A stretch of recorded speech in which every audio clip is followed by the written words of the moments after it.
Hello everyone, welcome back to TechPorn, and in this video I'm gonna show you how to reset your PSN password without knowing your date of birth.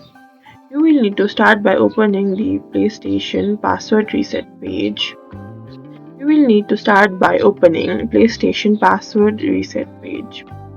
Now you will need to enter email address linked to your PSN account.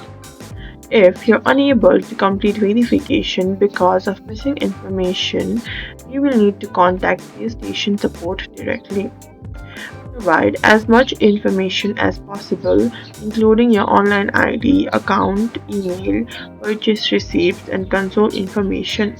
The support team may be able to verify ownership using alternative methods.